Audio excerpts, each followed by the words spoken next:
कुछ साल पहले अमित शाह ने बयान दिया, एक बार नहीं अनेक बार, कि अब बीजेपी की सरकार 40-50 साल चलेगी। हाँ, और मैं सोच रहा था कि यह व्यक्ति कैसे कह सकता है, इसको कैसे मालूम कि बीजेपी की सरकार 40-50 साल चलेगी। हम सब राजनेता हैं,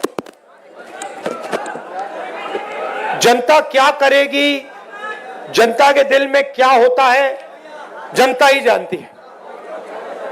तो ऐसा बयान देना कि अब हमारी सरकार 40-50 साल चलेगी, यह अजीब सा बयान है। और उस टाइम मैंने सोचा था कि इसको कैसे मालूम कि 40-50 साल के लिए सरकार चलेगी। और अब सच्चाई पूरे देश के सामने आ गई है। वो ये बात इसलिए कह सकते हैं कि वो वोट चोरी करते हैं, और ये चोरी इन्होंने अभी नहीं चालू की। मैं आपको बता रहा हूं, एक दिन ये आएगा बाहर।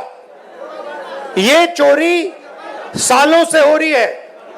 ये चोरी गुजरात में पहले शुरू हुई, उसके बाद 2014 में नेशनल लेवल पे आई, उसके बाद चुन चुनकर ये लोग स्टेट जीतते हैं और हरवाते हैं। और ये बात मैं नहीं कहता था क्योंकि मेरे पास सबूत नहीं था, क्योंकि मैं आमतौर से ऐसे मंच पर मैं झूठ नहीं बोलता हूं। मैं वही बोलता हूं जो सच है, जिसके बारे में मुझे पूरी जानकारी है। इसलिए मैंने बहुत सालों, मुझे लगा और आप सबको भी लगा, मुझे लगा कि कुछ ना कुछ गड़बड़ है। मगर हम जिम्मेदार राजनेता हैं, तो मैंने कहा जिस दिन तक सबूत नहीं मिलेगा उस दिन तक मैं खुलकर नहीं कहूंगा कि वोट चोरी हो रही है। और फिर क्या होता है, महाराष्ट्र और हरियाणा के चुनाव आते हैं, सबसे पहले डेट बदल देते हैं, चुनाव की डेट बदल देते हैं।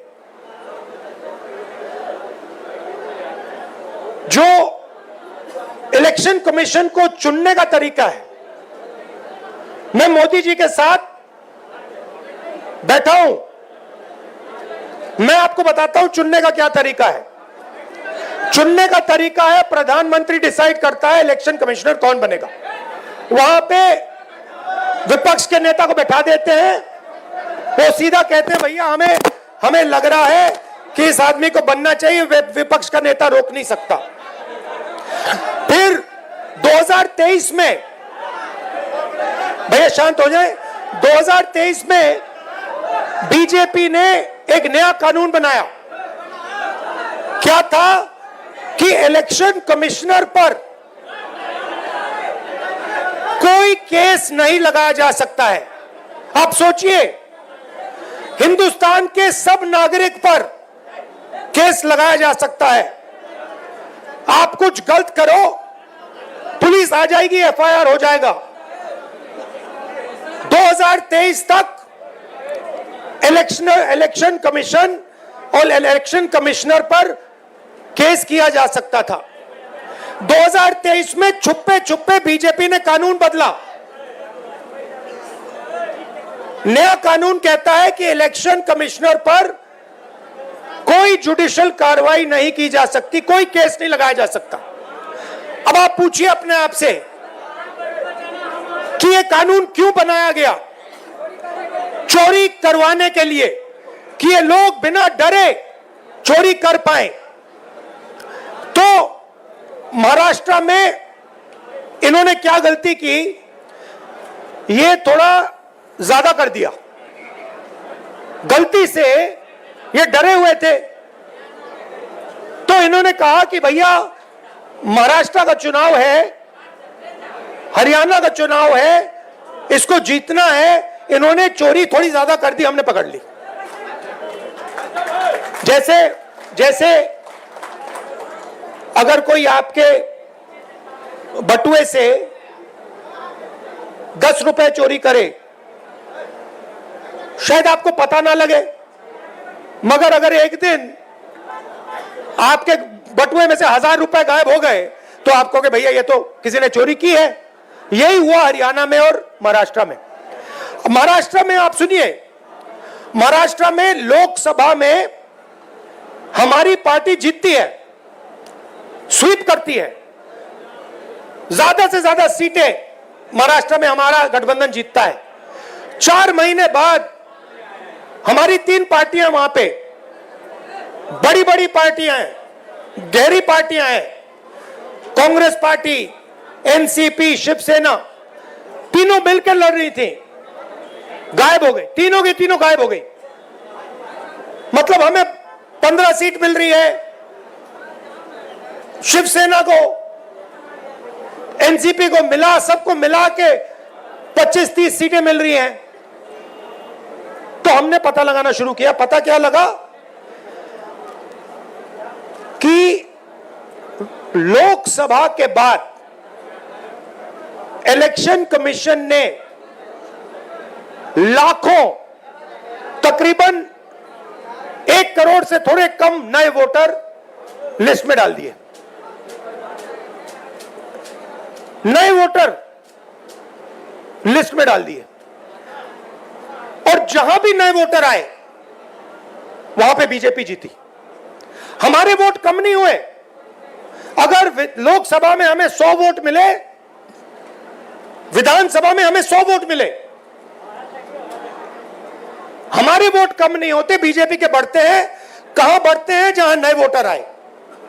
और हमने पूछा इलेक्शन कमीशन से कि भैया बताइए ये हैं कौन, ये कहां से आए, इनकी लिस्ट दीजिए हमें। इलेक्शन कमीशन कहता है नहीं देंगे। क्या कर लोगे? हम नहीं देंगे। उसके बाद हमने कहा देखिए वीडियोग्राफी का कानून है, आपने देखा होगा पोलिंग बूथ में वीडियो कैमरा लगे हुए हैं, देखा आपने? हमने कहा चलो लिस्ट नहीं देनी तो वीडियोग्राफी दे दो, हम देखना चाहते हैं कितने लोगों ने वोट किया, कब किया। कहते हम नहीं देंगे। और उसके बाद उन्होंने कानून बदल दिया और कहा कि 45 दिन के अंदर वीडियोग्राफी को रद्द कर दिया जाएगा, डिस्ट्रॉय कर दिया जाएगा। तो महाराष्ट्र में हमने पकड़ लिया इनको, हरियाणा में भी यही किया। फिर मैंने क्या किया, मैंने कांग्रेस पार्टी के हमारे जो लोग हैं उनसे कहा कि एक काम करो, कर्नाटक में एक सीट में जाकर गहराई से देखो हुआ क्या। तो बेंगलोर सेंट्रल सीट हमने चुनी और उसमें एक असेंबली में हमने काम शुरू किया। कागज की लिस्ट थी, 8 फुट कागज के, मतलब इतने बड़े, 200-300 किलो के लिस्टें थी कागज की। उसमें क्या करना है? आपका नाम क्या है? हाँ आपका नाम? हाँ, उसमें क्या करना पड़ा हमें? मोहम्मद अख्तर जी का चेहरा लाखों दूसरे चेहरों से फोटोग्राफ को मिलाना पड़ा। मतलब इनकी फोटो देखी और हर फोटो से मिलानी पड़ी, इनका नाम देखा, हर नाम से मिलाना पड़ा, इनका एड्रेस देखा, हर एड्रेस से मिलाना पड़ा। 6 महीने लगे। 30-40 लोग 16-16 घंटे काम किए। हमें पता लगा कि महादेवपुरा असेंबली में 1 लाख फर्जी वोटर थे। कोई वोटर 4-5 बार उसका नाम आ रहा है, इस बूथ में आ रहा है, इस बूथ में आ रहा है, इस बूथ में आ रहा है, उस बूथ में आ रहा है।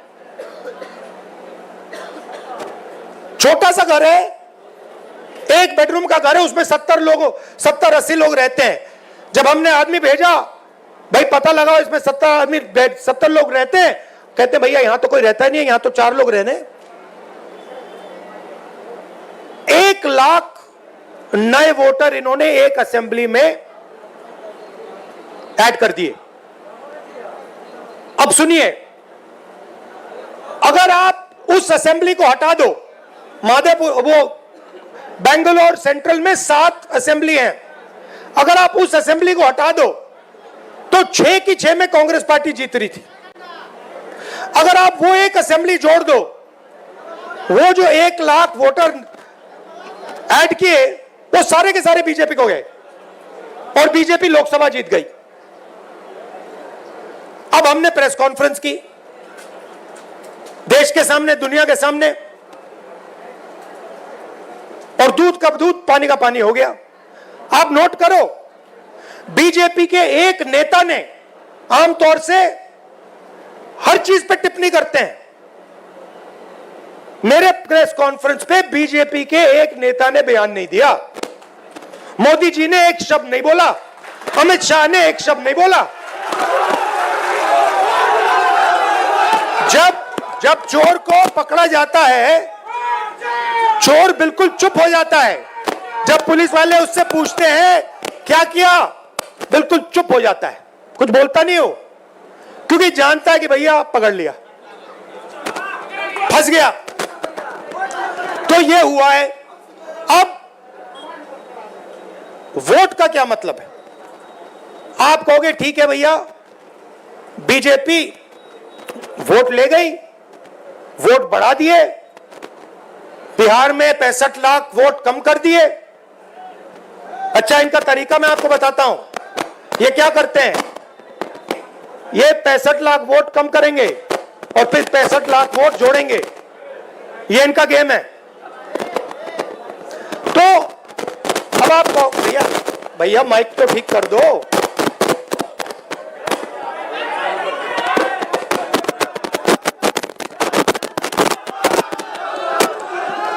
Hello hello sir, just get me. ये भैया कह रहे हैं कि हिल रहा है इसलिए बाइक नहीं चल रहा। भैया ये बिहार की क्या हालत है कि मेज हिल रही है तो माइक नहीं चल रहा। तो अब आप कहोगे ठीक है भैया, इलेक्शन चोरी कर रहे हैं, तो क्या हुआ? मैं आपको बताता हूं। देखिए, इस संविधान में लिखा है कि हिंदुस्तान के हर नागरिक को 1 वोट मिलेगा। 2 नहीं मिलेंगे, 5 नहीं मिलेंगे, आधा नहीं मिलेगा, 1 मिलेगा। मतलब अगर दलित है, ईबीसी है, पिछड़े वर्ग के हैं, मुसलमान हैं, हिंदू हैं, जो भी हैं, 1 वोट मिलेगा, 2 नहीं, आधा नहीं।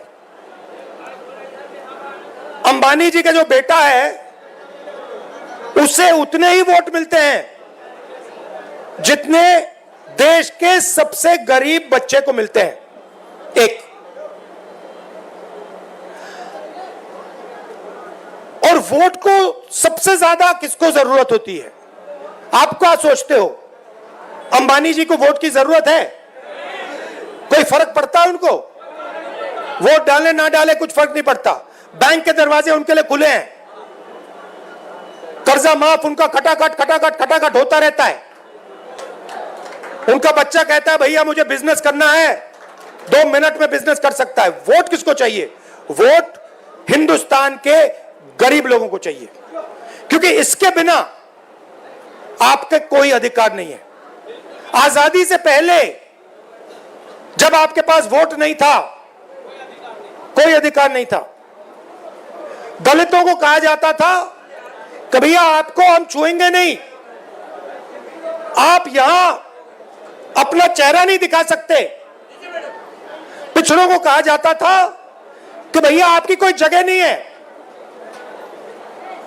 सरकार में कोई जगह नहीं है, शिक्षा के सिस्टम में कोई जगह नहीं है। ये सारा का सारा जो आया है, ये आजादी के बाद संविधान के कारण आया है। और संविधान क्या है? अगर जिस दिन आपने वोट खत्म कर दिया उस दिन इसका कोई मतलब नहीं रहता है। जो इसमें जो शक्ति है ये किताब नहीं है, ये हिंदुस्तान की शक्ति है, हिंदुस्तान की आत्मा की शक्ति है। वो शक्ति इसमें कहां से आती है? वोट से आती है। वोट निकाल दिया तो जो भी इसमें लिखा है उसका कोई मतलब नहीं है, क्योंकि शक्ति नहीं है उसमें, पावर ही नहीं है, दम ही नहीं है। दम वोट से आता है। अब मोदी जी ने पहले कहा, याद रखिए, ये जो आरएसएस के लोग हैं ये तिरंगा को सैल्यूट नहीं करते थे, ये नहीं करते थे। अभी खड़े हो जाते हैं ऐसे, मगर दिल अंदर दूसरा करता है, क्योंकि ये जानते हैं कि ये जो किताब है ना, ये पिछड़ों को, ईबीसी को, दलितों को, गरीब जनरल कास्ट के लोगों को, महिलाओं को आगे बढ़ाने की किताब है, उनके अधिकार की किताब है, और वो अधिकार नहीं देना चाहते। तो ये इसको चुनाव में इन्होंने कहा, बड़े बड़े नेताओं ने कहा हम संविधान को बदल देंगे, बदल देंगे, और हमने कहा ऐसे नहीं होगा, सपने मत देखो, संविधान को कोई शक्ति नहीं बदल सकती।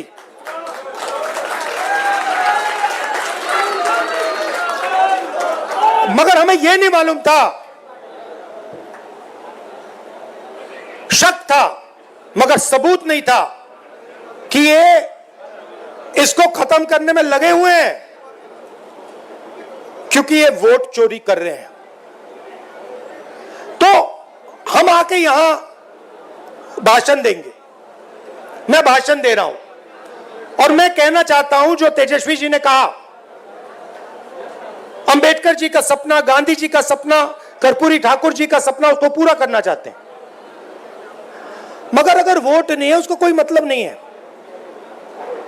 हम यहां जितने भी भाषण करना चाहें हम कुछ नहीं कर पाएंगे अगर वोट नहीं है। मैंने भाषणों में कहा भैया 50% की जो दीवार है रिजर्वेशन की, उसको हम तोड़ देंगे, बिना वोट के नहीं तोड़ सकते, सवाल नहीं उठता। हम मतलब भाषण देते रह जाएंगे। अगर वोट चला जाएगा, आरएसएस का कंट्रोल हिंदुस्तान की संस्थाओं पर होगा और जो प्रगति होनी चाहिए वो नहीं होने वाली। इसलिए हमने वोटर अधिकार यात्रा यहां शुरू की। आप क्या सोचते हो, एक बार आपका वोट चला गया उसके बाद भैया राशन कार्ड जाएगा, उसके बाद आवास जाएगा, उसके बाद जमीन जाएगी। ये अंबानी आता, अदानी आता है और किसानों की जमीन ले जाता है। किसान लड़ कैसे पाते हैं? लड़ इसलिए पाते हैं क्योंकि ये है, क्योंकि किसान कहता भैया अगर आपने हमारी जमीन ली तो देखना चुनाव में हम आपको दिखा देंगे। अगर ये चला गया तो किसान कुछ नहीं कर पाएगा, मजदूर कुछ नहीं कर पाएगा, सारा का सारा डर जो है चला जाएगा। मोदी जी आपको टीवी पे दिखते हैं, एक बार चोरी पूरी हो गई वो दिखेंगे भी नहीं, वो अंदर बैठ जाएंगे रेस कोर्स रोड के। वो अलग बात है कि थोड़ी देर बाद बैठना पड़ेगा उनको, क्योंकि इतना गुस्सा है जनता के दिल में। बिहार को देखो, यहां पे आप यात्रा में आओ, देखो क्या हो रहा है। मतलब लाखों लोग आ रहे हैं, कह रहे, बच्चा बच्चा कह रहा है वोट चोर वोट चोर वोट चोर। अच्छा, बच्चे को समझ आ गई बात। मेरे पास बच्चे आ रहे हैं, कान में कह रहे हैं वोट चोर है, वोट चोर, मोदी वोट चोर है, और मीडिया वालों की बात समझ नहीं आ रही। अच्छा, इनसे पूछना, एक बात पूछना इनसे, अभी मीटिंग के बाद इनसे पूछना, भैया एक बात समझाइए, ये जो आपके एंकर हैं, ये जो आपके एडिटर हैं, इनमें ईबीसी, ओबीसी, दलित क्यों नहीं दिखाई देते? ये जो बड़े बड़े बड़े रिपोर्टर हैं, ये करते हैं, टॉक शो करते हैं, डिबेट करते हैं, इनसे पूछिए भैया 90% आबादी इसमें है क्यों नहीं? एक आपको ओबीसी नहीं मिलेगा, एक दलित नहीं मिलेगा, एक बैकवर्ड नहीं मिलेगा, नहीं मिलेगा, पूछ लो, एक नहीं मिलेगा। ये भैया आपकी आवाज नहीं है, ये बात याद रखिए, ये नरेंद्र मोदी की आवाज है, इनकी गलती नहीं है बेचारों की। देखिए इनको सैलरी लेनी है, इनको बच्चों को स्कूल भेजना है, इनकी गलती नहीं है, इनके मालिकों की बात कर रहा हूं, इनकी मजबूरी है बेचारों की, है ना। तो देखिए मैं आपको बताता हूं,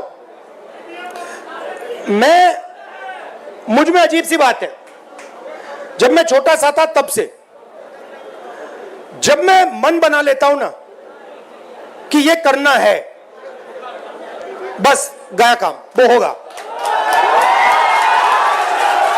और मैं बता रहा हूं, मैं मतलब आधा काम नहीं करता हूं। मैंने कहा था कि जमीन अधिग्रहण बिल होगा, आधी कांग्रेस पार्टी खिलाफ खड़ी हो गई थी, मैंने कहा रिया आप करो जो करना है, ये होगा, मैंने करवा दिया। तो मेरा कहना है, एक बात आप लोग समझ लीजिए कि 90% जो लोग हैं, तकरीबन 50% बैकवर्ड कास्ट में आते हैं, उसमें ईबीसी है, ओबीसी है, तकरीबन 15% दलित हैं, उसमें महादलित भी हैं, तकरीबन 15% माइनॉरिटीज हैं। नहीं, बिहार की बात नहीं कर रहा हूं, देश की बात कर रहा हूं। और आदिवासी तकरीबन 9%, सबको जोड़ लो 90% हो जाता है।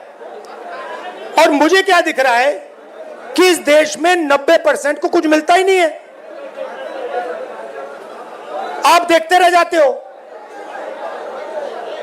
तो आने वाले समय में जो 90% है, उसको राजनीति में, हिंदुस्तान के इंस्टीट्यूशंस में, सारी जगह भागीदारी मिलनी होगी। और एक नए तरीके से सोचकर हमें विकास करना पड़ेगा। और मैं आपको सीधा बता देता हूं, जो मैं कहता हूं, जिस प्रकार से मैं साफ कहता हूं, मुझे मतलब मैं झिझकता नहीं हूं। जाति जनगणना, हाँ, जाति जनगणना तो फाउंडेशन है उसका। सबसे पहले जाति जनगणना में दूध का दूध पानी का पानी हो जाएगा, कौन क्या है क्या नहीं है कहां है सब पता लग जाएगा।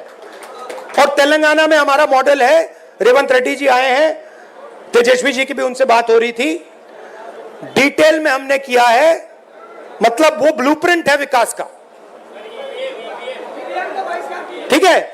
तो एक नए तरीके से हम विकास के बारे में सोचेंगे, जिसमें सब लोगों को लगेगा कि देश हमारा है, देश की संस्थाओं में हमारे भी लोग हैं और मजा आ रहा है।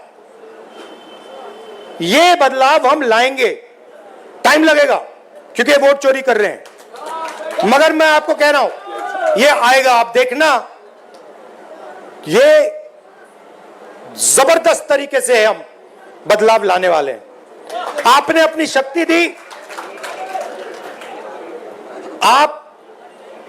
आपने ये जो क्रांति होती है ना हिंदुस्तान में, मुझे कहते थे कि हिंदुस्तान में क्रांति बिहार से आती है, मुझे कहते थे कि जो भी राजनीतिक बदलाव आता है, क्रांति आती है बिहार से आती।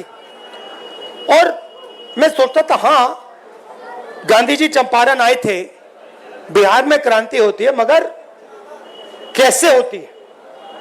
और इस यात्रा में मुझे दिखा कि भैया आप समझ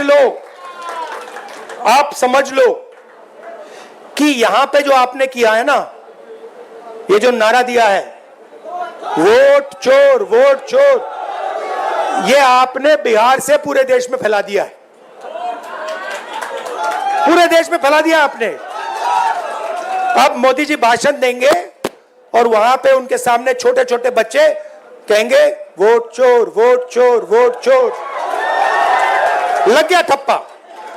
तो मैं आपका धन्यवाद करना चाहता हूं, और जिन्होंने रास्ता दिखाया, किसने? कर्पूरी ठाकुर जी ने, मंडल जी ने, अंबेडकर जी ने, गांधी जी ने, जिन्होंने हमें रास्ता दिखाया, उनका मैं दिल से धन्यवाद करता हूं। नमस्कार, जय हिंद।